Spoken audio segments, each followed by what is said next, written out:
Good morning.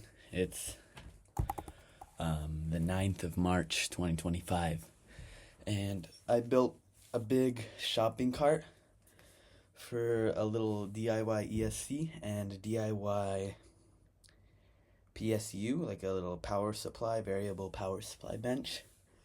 Took me about half a day of on and off. It was just